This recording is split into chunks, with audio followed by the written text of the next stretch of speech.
Ok? Vamos ver mais uma pergunta inteligente sobre o tema? Como é a mudança da Constituição brasileira?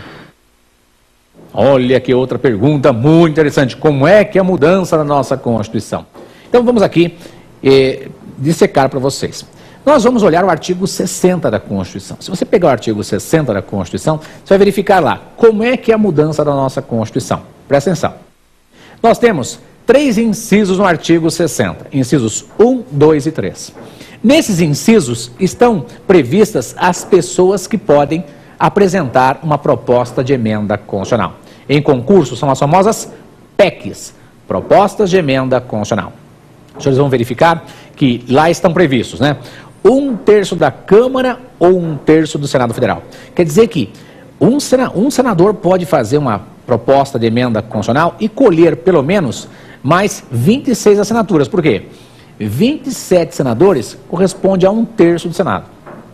Ou um deputado federal pode fazer uma proposta de emenda constitucional, mas vai ter que colher pelo menos mais 170 assinaturas, no total de 171 assinaturas.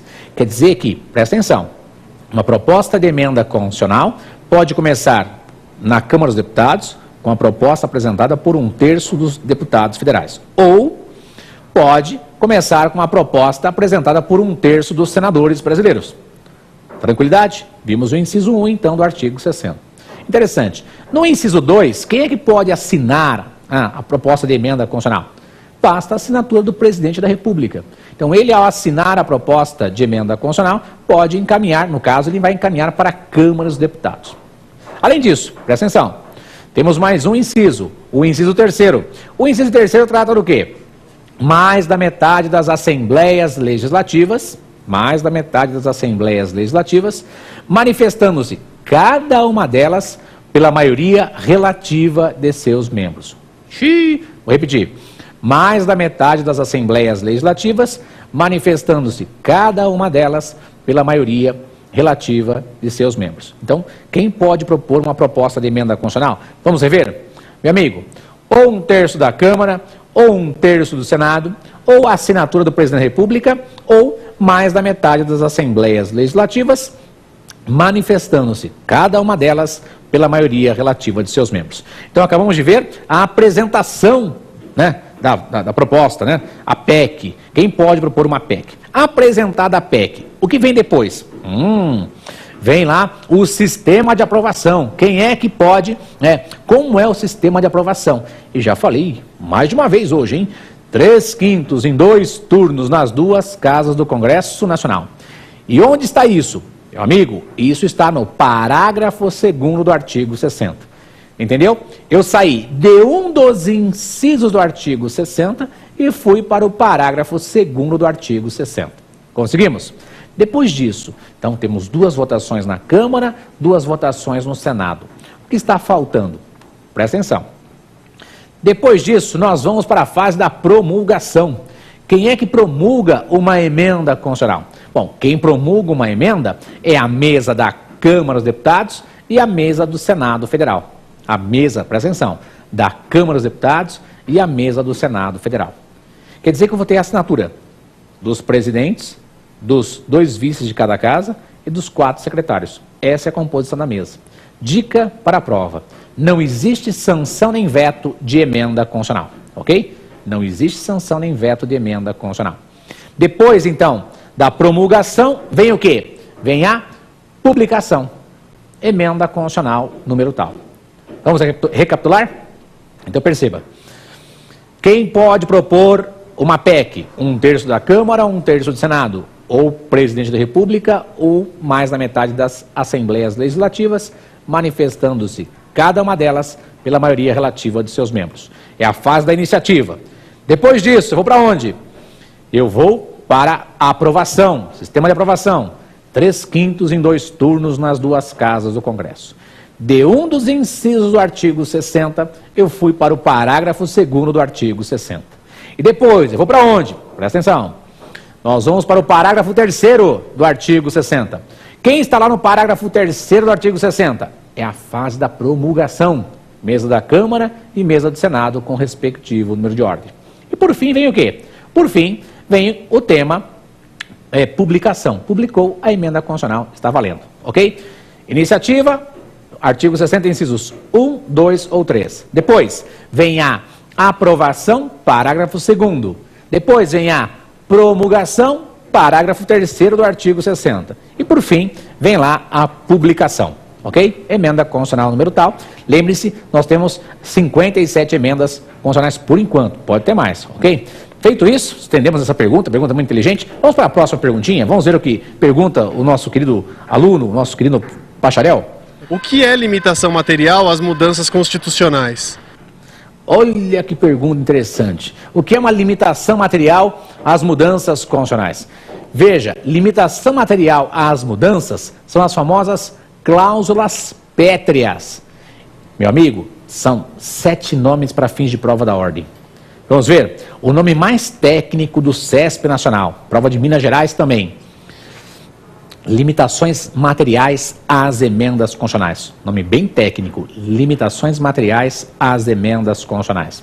Se não cair esse, qual o mais comum? Rapaz, o mais comum são as cláusulas pétreas. Cláusulas pétreas.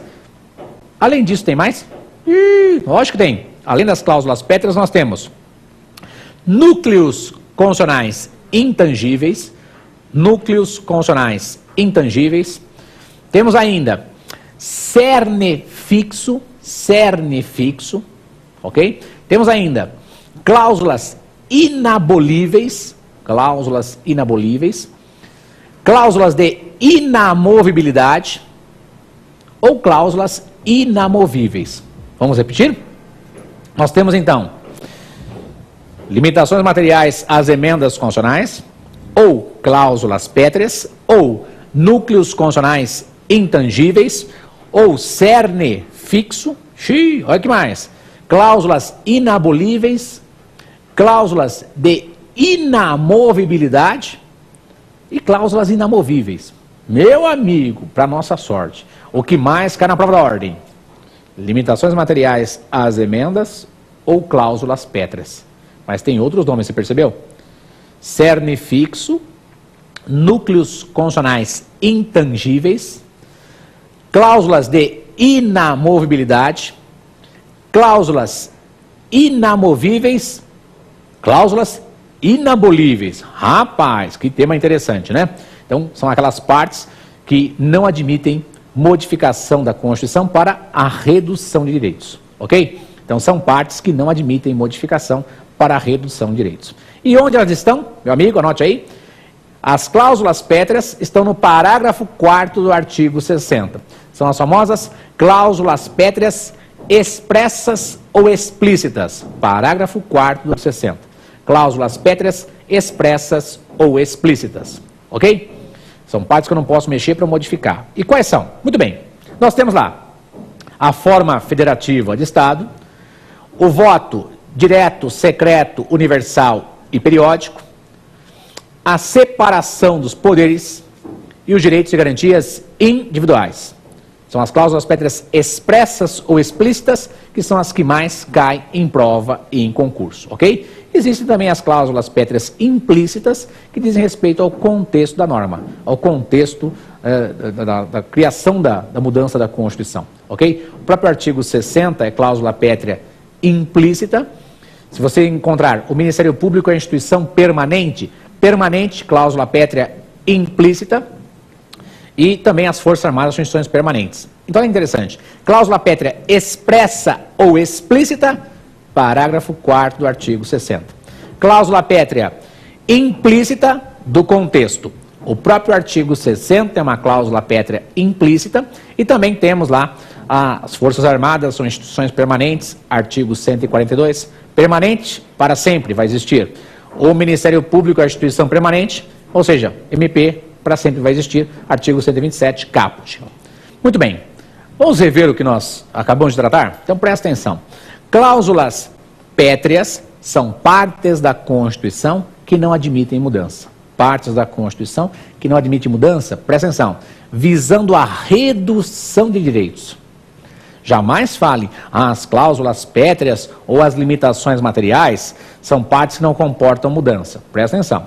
não comportam mudança visando a redução de direitos.